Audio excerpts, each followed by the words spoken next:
Guérit TV Monde, c'est votre média, c'est votre canal. Ensemble, faisons grandir l'information libre et de proximité.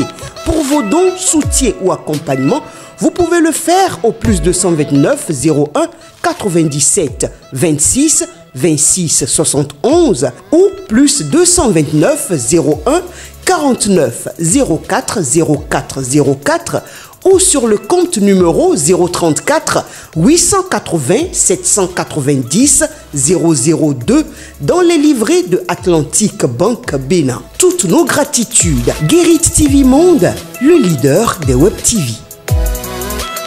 Le showroom Tunisia Benin House vous offre des matériaux de construction de marque européenne fabriqués par 15 sociétés tunisiennes.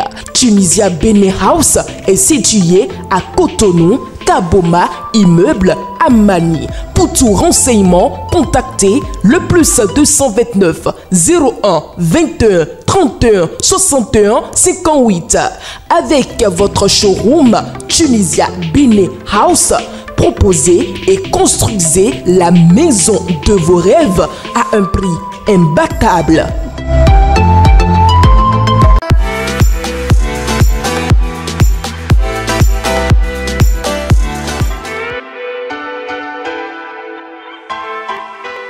Bienvenue à tous dans votre émission matinale, le meilleur réveil sur Guérit TV Monde. Mesdames et messieurs, votre émission que nous démarrons quotidiennement par la toute première rubrique que vous connaissez si bien, la revue des titres. Et ce sera avec Bérangère Boléon. Bérangère, bien le bonjour. Bonjour à vous, Latifat Kawenou. Fidèles internautes, bonjour. Nous démarrons effectivement la revue des titres de ce matin par le quotidien Maison d'Akonaboué. La Guérite qui titre en sa manchette du jour. Après la tempête du limogeage d'Agnon, une affaire de sang ou de patriotisme, s'interroge le quotidien. Reprise de l'opération de libération des espaces publics à Porto Novo, la police républicaine passe à l'action. 19e circonscription électorale, Moël Bélin lance sa rentrée politique. À sa fausse manchette, on lit Guérit service immobilier, achat et vente de parcelles et maisons en toute légalité. À l'oreille du quotidien, on lit campagne de salubrité à Cotonou. La fondation Sylvanus Haïti poursuit son opération coup de balai dans les 2e et 5e arrondissements. Fila O News de ce matin titre élection générale de 2026. Calavi, Zé, Soava, des greniers électoraux sous haute surveillance qui pour réellement porter le combat du président Patrice Talon de 2026. Le compte à rebours a commencé. Fraternité, titre présidentiel de 2026, les parrains à l'honneur.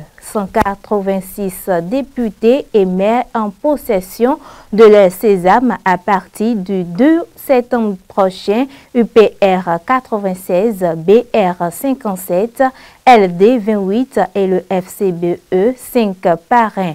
Le quotidien La Nation titre résultats électoraux dans les 24 heures, une contrainte législative lie la Sénat. L'emblème du jour présidentiel de 2026 au Bénin, parrainage en ligne de mire dès ce jour. Matin libre, marathon à Porto Novo. L'ONG Bivebest relance la course avec une 7e édition réussie. Éducation titre Fraise Yemoa, 2e au BEPC 2025. Le succès éclatant au bout de l'autodiscipline. Les 4 vérités à présent titre élection présidentielle de 2026. Le calendrier électoral du duo présidentiel dévoilé. La Sénat fixe une nouvelle date de retrait des formulaires de parrainage des candidats.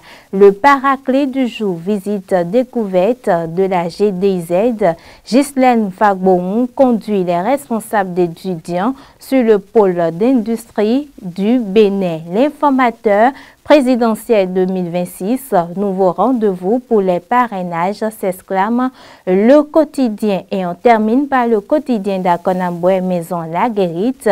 Après la tempête du limogeage, Dagnon, une affaire de sang ou de patriotisme, s'interroge le quotidien. Reprise de l'opération de libération des espaces publics à Porto Novo, la police républicaine passe à l'action. 19e circonscription électorale, Moël Bélin lance sa rentrée politique. Guérite service immobilier, achat et vente de parcelles et maisons en toute légalité. À l'oreille du quotidien, on lit campagne de salubrité à Cotonou. La fondation Sylvanus Haïti poursuit son opération coup de balai dans les 2e et 5e arrondissements. Voilà tout ce qu'il faut retenir de la revue des titres de ce jour. Et de la revue des titres, mesdames et messieurs, nous passons dans le bulletin d'information.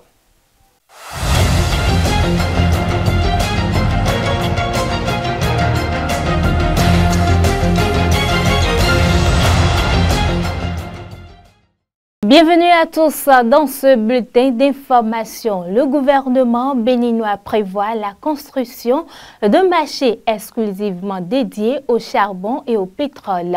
L'annonce a été faite le samedi 9 août par la directrice générale de l'ANAGEM, Eunice Loïsel Kinifo. Ce site spécialisé permettra de mieux encadrer la vente de produits à risque en séparant clairement les espaces commerciaux. D'un côté, les denrées alimentaires, de l'autre, les substances inflammables ou toxiques.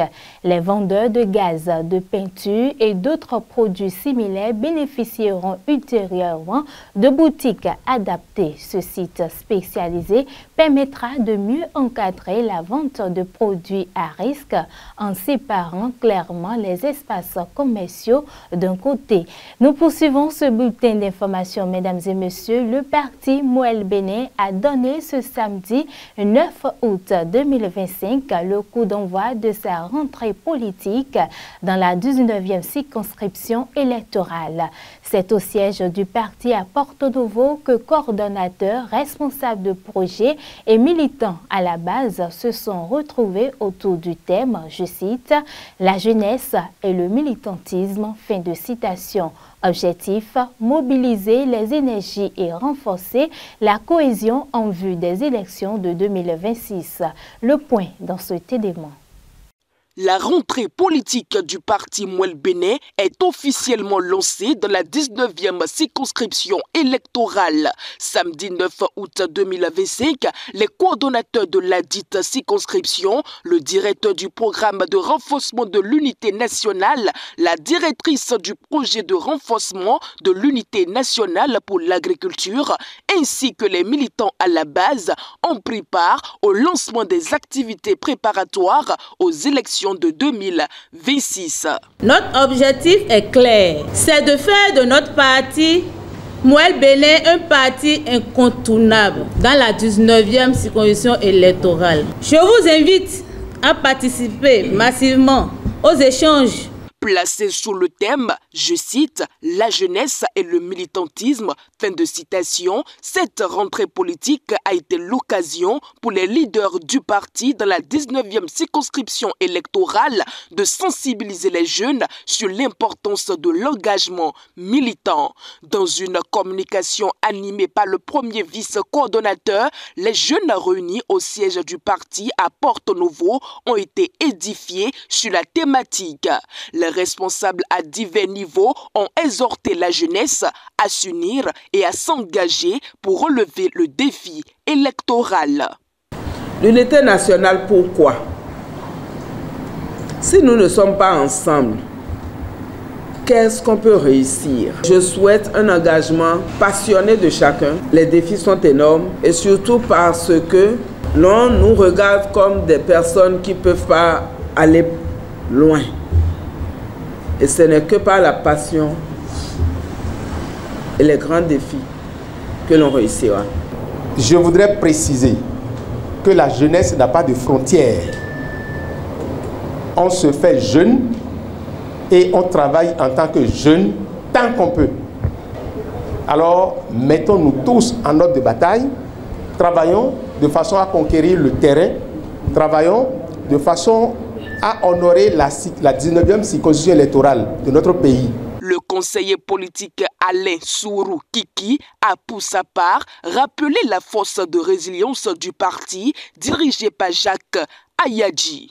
Nous avons une jeunesse résiliente. Qu'est-ce qu'on appelle ça? C'est-à-dire qu'on se chamaille, on se dit tout. Il n'y a rien, on ne nous donne rien, mais on ne veut pas quitter. On est là, on dit Ekblemakou. On est là, on est présent. Moi, je suis dans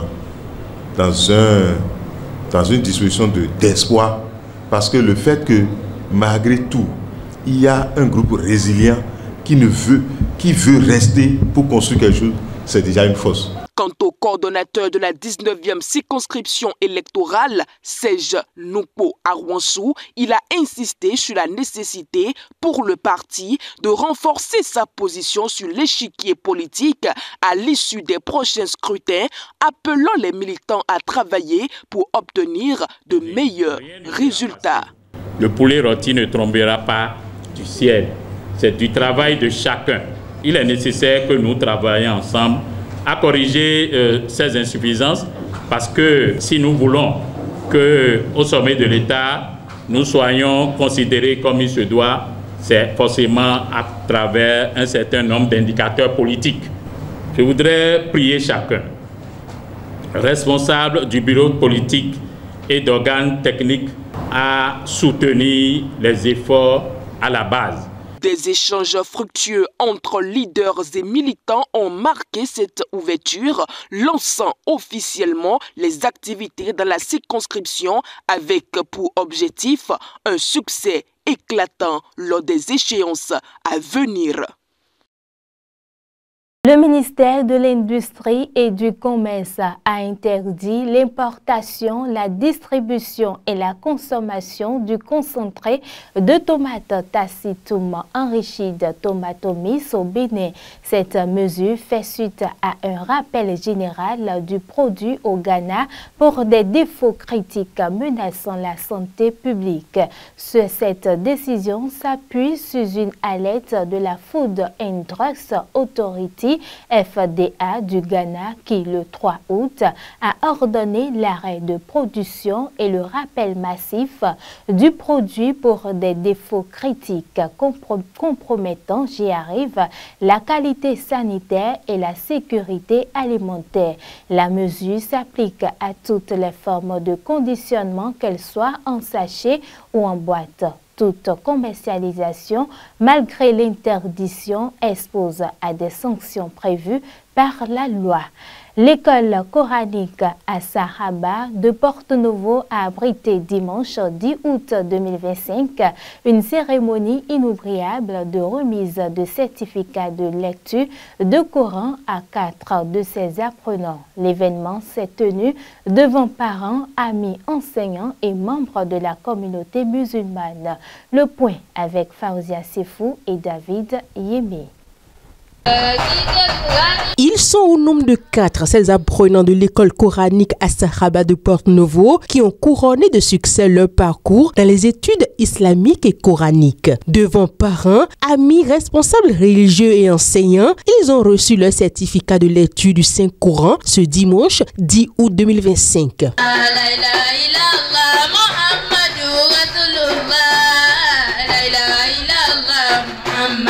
L'école coranique à Sahaba depuis des années s'est engagée à transmettre aux jeunes une connaissance solide et authentique du Coran, en plus d'une éducation islamique riche et profonde. La réussite de ces récipiendaires témoigne de la qualité de l'enseignement dispensé. Les parents peuvent être rassurés que les enfants qui reçoivent leur attestation aujourd'hui ont de mérite à ce qui concerne la lecture du Coran.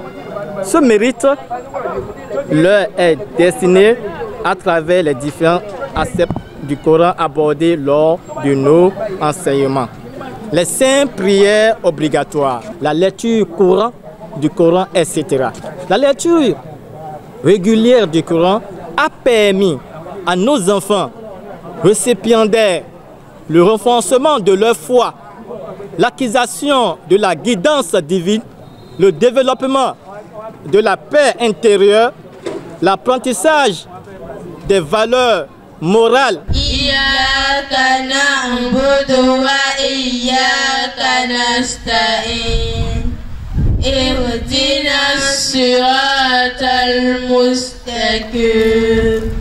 صراط الذين أنعمت عليهم غير المغضوب عليهم ولا الضالين.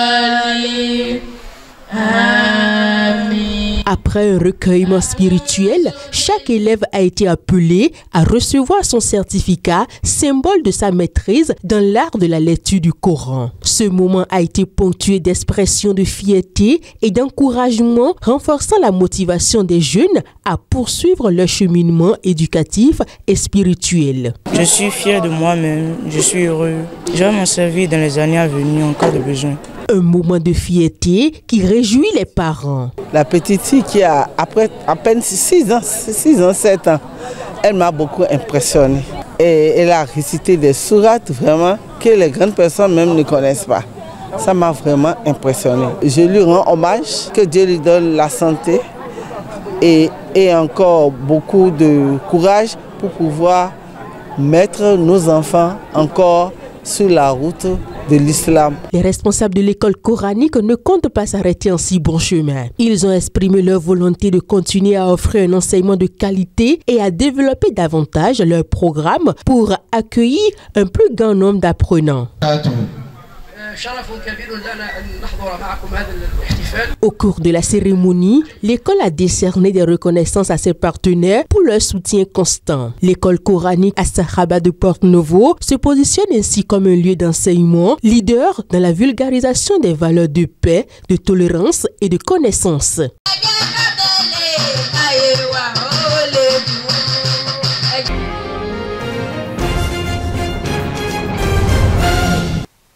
Hors de nos frontières, en Côte d'Ivoire, 11 militants du PPACI, le parti de Laurent Gbagbo, ont été inculpés pour des faits d'actes terroristes et de complot contre l'autorité de l'État ou encore participation à un mouvement insurrectionnel, indique le procureur de la République. La justice les accuse d'être à l'origine des violences survenues dans la commune de Yopougon dans la nuit du 1er août dernier. Précision dans cet élément.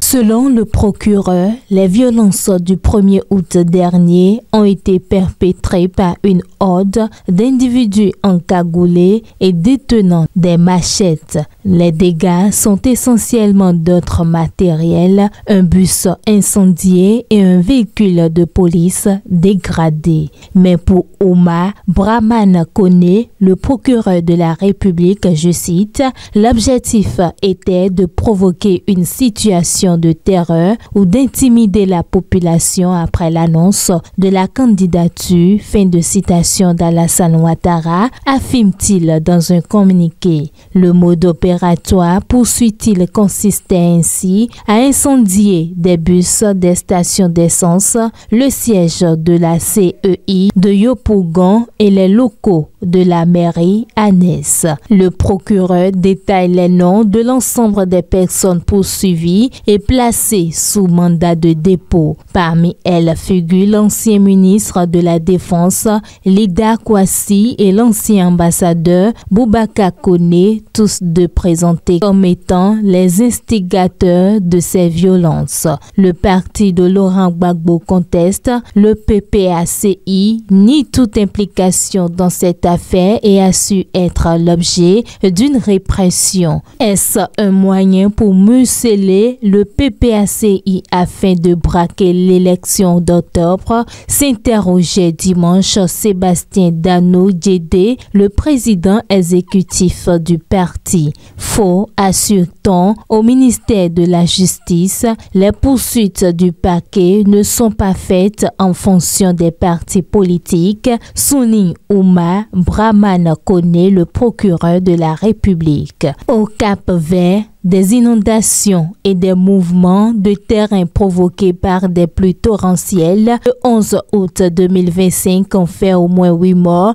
et de nombreux disparus ainsi que d'importants dégâts matériels sur l'île de Soave-Vincente selon la protection civile. Le gouvernement a décrété l'état de catastrophe naturelle et 2 jours de deuil national. 13 personnes impliquées dans des actes de terrorisme dont les attaques de 2018 contre l'ambassade de France ont été condamnées à perpétuité au Burkina Faso et une 60aine d'autres ont été coupées de peines allant jusqu'à 21 ans de prison selon un communiqué du procureur du pôle judiciaire spécialisé dans la répression des actes de terrorisme daté du 8 août mais rendu public par le ministère burkinabé de la Justice ce 12 août. Le 2 mars 2018, une double attaque avait visé l'état-major général des armées ainsi que l'ambassade de France.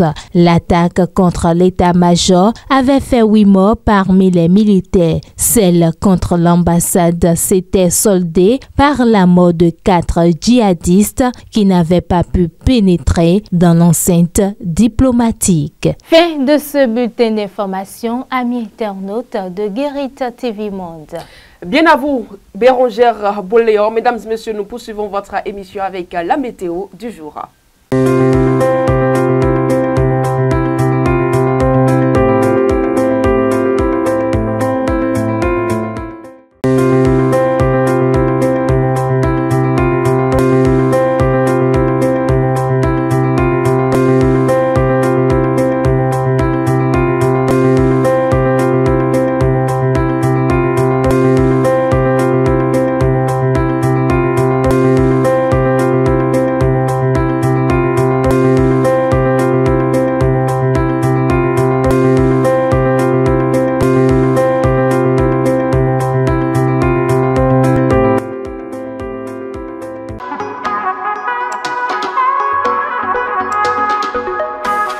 Chers amis internautes, nous voici donc dans la note culturelle. Sachez que le Festival international des films de femmes de Cotonou, FIF Cotonou, lance officiellement son appel à films pour l'édition 2026. Les réalisatrices sont invitées à soumettre leur production avant le 30 août 2025. Les modalités d'inscription et les informations relatives à l'appel à films sont consultables sur www.fif-cotonou.com/FIF-2026-appel-A-film. Et voilà l'essentiel à retenir de la note culturelle. Ce n'est qu'un appel à candidature. On se retrouve dans un instant dans l'interview matinale. Vous organisez un mariage, un anniversaire, un baptême, un séminaire, un spectacle, un meeting politique ou tout autre événement, Guérit TV Monde vous propose un service de sonorisation professionnelle de meilleure qualité. Pour plus d'informations, contactez-nous au +229 91 19 10 10. Guérit TV Monde, le leader des web TV.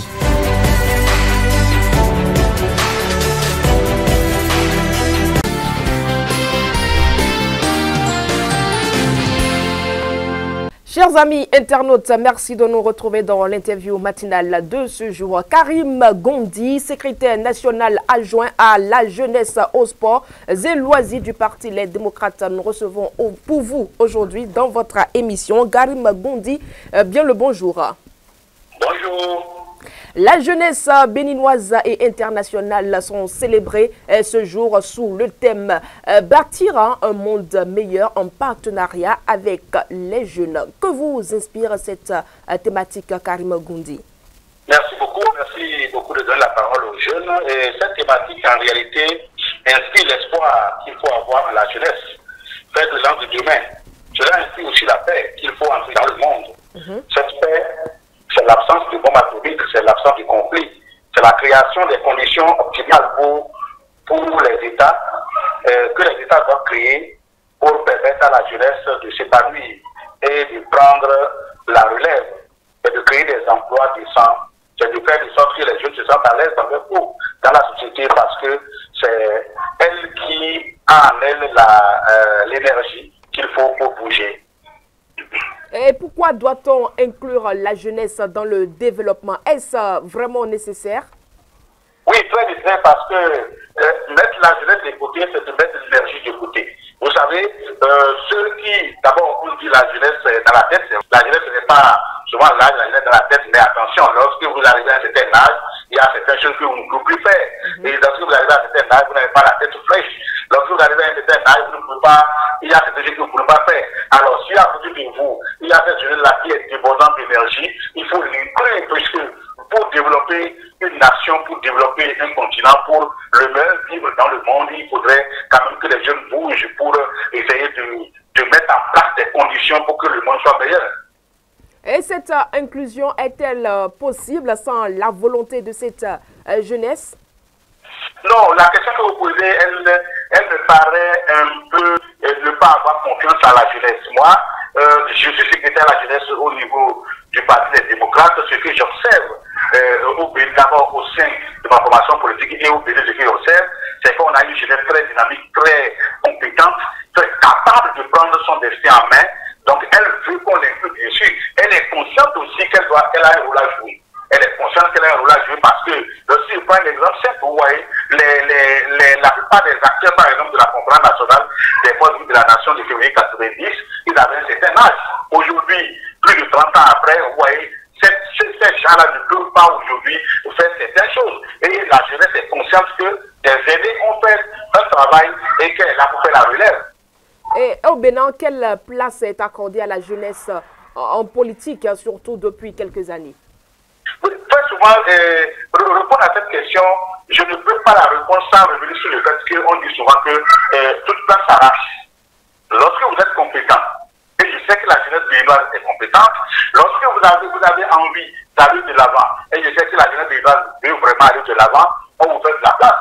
Vous voyez aujourd'hui, la plupart du temps, ce sont des jeunes qui animent les formations politiques. Ce sont des jeunes, la plupart du temps, sur le terrain, ce sont des jeunes qui installent les structures de base des formations politiques. Ce sont les jeunes qui voyagent, qui vont tenir des meetings. Ce sont les jeunes sur le plan culturel, ce sont les jeunes qui sont là tout le temps. Donc, et la jeunesse occupe un rôle central au niveau des formations politiques. Tout au moins, au niveau de la formation politique, du Parti des démocrates, les jeunes jouent un rôle très important. Et vous-même là, vous êtes des témoins populaires du fait que c'est la jeunesse qu'on donne la parole, c'est la jeunesse qui va représenter les partis, c'est la jeunesse qui va faire le combat d'idées sur les chaînes de télévision, de radio, ce que vous êtes en train de faire aujourd'hui. Donc la jeunesse, vraiment, elle est impliquée et elle va jouer vraiment son rôle. Et cette jeunesse est-elle représentée dans les grandes instances de décision? Oui, bien sûr.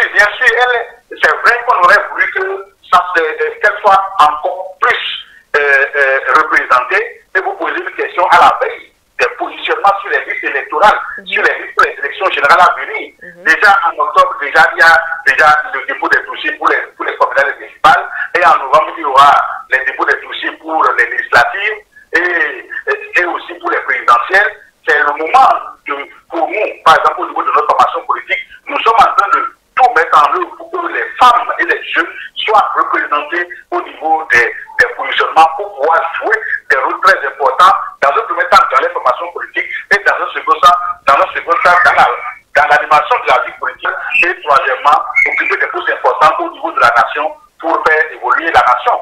Et comment pourrait-on, Karim Goundi, comment pourrait-on impliquer encore plus la jeunesse dans la défense des intérêts généraux de son pays? Oui, il faut d'abord, la jeunesse a besoin de formation, la jeunesse a besoin d'information. Et aujourd'hui, le moment est très propice pour ce faire parce qu'avec les réseaux sociaux que nous avons aujourd'hui, on peut former les jeunes, on peut les apporter de l'information. Il faudrait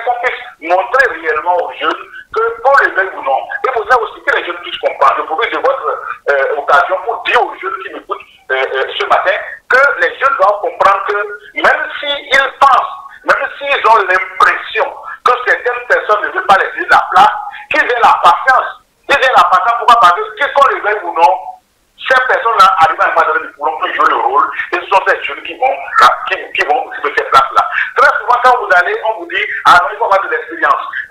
Pour tel poste, il faut avoir de l'expérience. Mais il faut occuper d'abord le poste une fois, avant d'avoir l'expérience. On ne vient pas avec l'expérience. Donc, on doit permettre aux jeunes d'occuper des postes de responsabilité très importants pour que eux, les aînés qui restent derrière, qu'ils guident, qu'ils orientent et qui essaient de les former pour qu'on ait un citoyen meilleur de demain.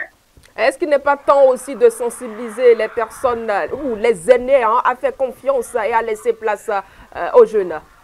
Il faut les sensibiliser, d'accord, mais la jeunesse aussi doit montrer aux aînés que les places s'arrachent.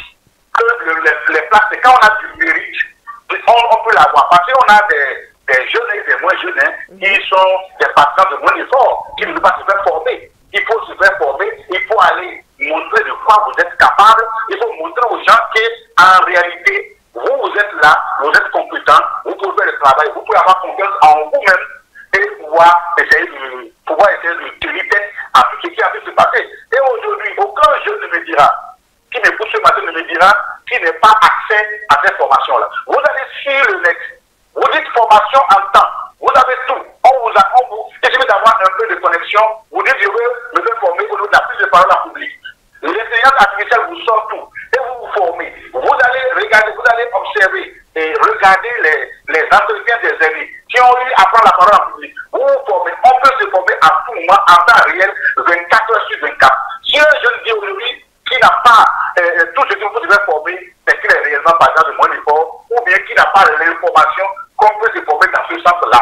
Il faut que les jeunes cherchent à se faire former. Il faut que les jeunes prennent la parole de plus en plus, parce que, qu'on le veut ou non, le Bénin, dans 10 ans, dans 15 ans, dans qui ont son 10 ans aujourd'hui, le Bénin appartiendra à ceux qui ont 20 ans, 25 ans, 30 ans. Alors, pour finir, Karim Goundi, quel est aujourd'hui le défi de la jeunesse béninoise? Le défi de la jeunesse béninoise aujourd'hui, il faudrait que les jeunes puissent comprendre. Sur le plan politique, par exemple, il faut que les jeunes puissent comprendre que on doit savoir, les jeunes doivent se donner les moyens de savoir comment le pays est gouverné, comment un pays est gouverné. Il ne s'agit pas d'être contre un président, non. Il ne s'agit pas d'être contre X ou d'être contre Y, non. De savoir comment le pays est gouverné. Plus vous savez comment le pays est gouverné, vous apprenez à intervenir, à donner votre pied à l'édifice. Quand je dis savoir comment le pays est gouverné, ce n'est pas seulement avoir des informations du gouvernement, avoir des informations au niveau de l'arrondissement. Comment l'arrondissement de votre commune est géré. Quelle loi cette gouvernance locale. Comment au niveau des préfectures. Comment ça se passe. Lorsque vous jeunes, vous allez vous intéresser à comment est-ce que le pays est gouverné, vous allez voir que les questions qui concernent les jeunes, des questions par exemple d'emploi, des questions par exemple de formation, lorsque vous vous intéressez, vous allez vous intéresser forcément à ce qui vous touche directement. Et vous n'allez pas réagir. Attention, le gouvernement devait faire ceci dans le domaine de la formation professionnelle, dans le domaine de la formation technique, et ainsi de suite. Lorsque les jeunes ont ces informations-là, lorsque les jeunes participent au débat pour comprendre comment est-ce que le pays, la nation est gouvernée, vous allez voir que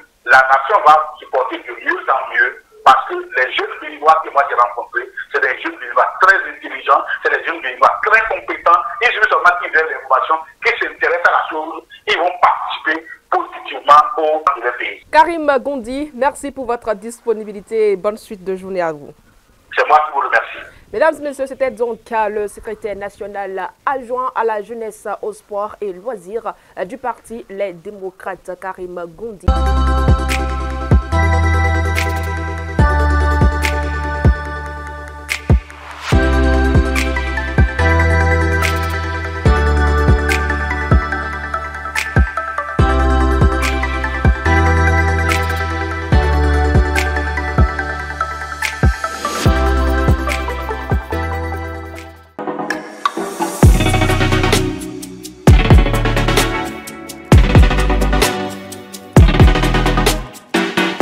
Amis de la revue de presse, mesdames, messieurs, bonjour. Fin de polémique sur la délivrance des fiches de parrainage. La Commission électorale nationale autonome a fixé une nouvelle date de retrait des formulaires de parrainage des candidats pour la présidentielle prochaine, renseigne les 4 vérités. Fraternité se veut plus précis et rapporte que 186 députés et maires seront en possession de leur sésame à partir du 2 septembre prochain. Le quotidien de Ménotin donne les détails sur les formations politiques qui disposent de parrains et leur nombre. Présidentielle de 2026, les parrains à l'honneur clament en manchette le quotidien. L'informateur nous rappelle que cette nouvelle date fixée par la Sénat intervient à la suite du rendez-vous manqué du 25 juillet dernier et précise que les formulaires nominatifs de parrainage pour les duos de candidats à la présidentielle de 2026 seront mis à la disposition des députés et maires du 2 au 12 septembre 2025. Parrainage en ligne de mire dès ce jour, titre à sa une l'emblème du jour. Selon Fraternité, l'Union progressiste Le Renouveau dispose de 96 parrains. Le Bloc républicain, quant à lui, possède 57 parrains, pendant que le Parti Les Démocrates dispose de 28. Et la Force Corée pour un Bénin émergent de Paul Oungpé n'en dispose que 5 parrains. La distribution des formulaires en septembre prochain marquera l'entrée dans une phase décisive où les ambitions présidentielles se mesureront à la réalité des rapports de force, souligne le quotidien de Ménotin. Place alors au débat sur les projets de société, conclut l'apparition. Mais avant, les 4 vérités attirent notre attention et rapportent que c'est le calendrier électoral complet du duo présidentiel que la Commission électorale nationale autonome a dévoilé ce lundi. Selon le calendrier, l'enregistrement du duo présidentiel aura lieu du 10 au 14 octobre 2025. Les autres dates clés sont à retrouver dans les colonnes du journal La Guérite qui a publié l'intégralité du calendrier électoral. Et pendant qu'on parle d'élections, Matin Libre consacre une analyse sur l'alternance démocratique au Bénin, marquée par une série de transitions présidentielles. À travers ces analyses, mon confrère note que le Bénin reste et demeure un modèle démocratique avec pour figure pionnière l'ancien président Mathieu Kérékou. Le journal revient sur les passations présidentielles et rappelle que Nicéphore Soglo, élu en 1991 en tant que président de la République, a marqué l'ère du renouveau démocratique. Il va ainsi céder sa place au feu Mathieu Kérékou en 1996, qui avait déjà dirigé le pays sous un régime militaire. Ce dernier, à son tour, va passer le témoin à Boni Yayi après ses 2 mandats consécutifs en 2006, affirmant qu'il valait mieux quitter les choses avant qu'elles ne vous quittent.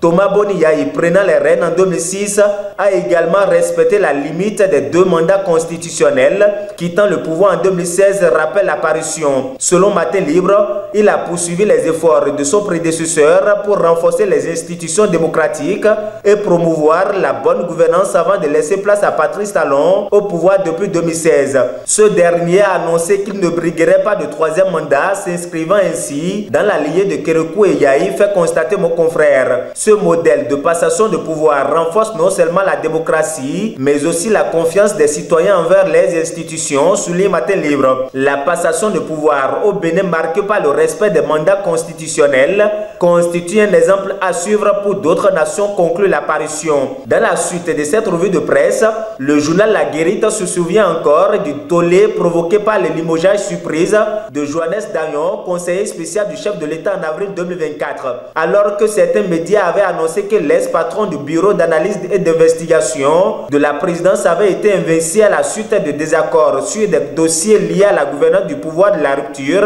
d'autres pour ses ambitions d'être candidat à la présidentielle de 2026 dans un système partisan obligeant tout potentiel candidat à se présenter sous la bannière d'une formation politique. Le journal d'Akonabo a noté fait surprenant l'apparition publique du cousin maternel de Patrice Talon aux manifestations officielles marquant la fête de l'indépendance nationale, alors que beaucoup pensaient à une rupture définitive avec son cousin au regard de la manière dont il avait été écarté de l'appareil étatique. Johannes Dagnon a surpris plus d'un en participant à 2 reprises aux cérémonies officielles de l'indépendance aux côtés du chef de l'État en août 2024 et 2025, quand on sait que plusieurs collaborateurs de Patrice Talon écartés de l'appareil étatique se font rares. Cette présence remarquée de l'ex-conseiller spécial de Patrice Talon aux manifestations officielles commémoratives du 1er août, cautionnant en apparence l'action du gouvernement de la rupture, suscite des interrogations chez mon confrère. Dagnon et Talon auraient-ils fumé les calumets de la paix au nom du lien de sang entre les deux, ou bien le divorce politique est-il consommé mais Johannes Dayon, en tant que Béninois, choisit-il plutôt de mettre en avant la République et les drapeaux nationaux? Autant de questions que se pose la Guérite. En attendant de trouver une réponse à ces interrogations, le même journal, c'est-à-dire la Guérite, et bien d'autres tels que le quotidien Fraternité, nous apprennent que le ministère de l'Industrie et du Commerce a annoncé l'interdiction d'importation, de distribution et de consommation du concentré de tomates Tasti, Tom enrichi de Tomatomis. Selon les parutions, cette mesure fait suite à une alerte sanitaire émise le 3 août 2025 par la Food and Drugs Authority du Ghana à l'origine d'un rappel général du produit pour défaut critique compromettant sa qualité sanitaire. Dans un communiqué en date de ce lundi 11 août 2025 et relayé par les quotidiens, la ministre invite les importateurs, distributeurs et détaillants à retirer immédiatement le produit de tous les circuits de distribution pour mise en quarantaine. La population, quant à elle, est invitée à s'abstenir de toute consommation et à signaler toute présence du produit sur le marché. Des mesures de surveillance renforcées sont mises en place et tout contrevenant s'expose à des sanctions prévues par la loi, précise le communiqué. C'est sur cette alerte du ministère de l'Industrie et du Commerce que prend fin le tour d'horizon des informations traitées par les confrères de la presse écrite ce mardi. Merci de nous avoir suivis. À demain. C'est la fin de ce numéro de votre émission matinale. Mesdames et messieurs, tout le plaisir est pour nous de vous retrouver ce matin. Mais sachez que chaque jour est une page blanche. Écrivez-y des mots qui vous rendront fiers lorsque vous relirez l'histoire demain. Merci et à demain.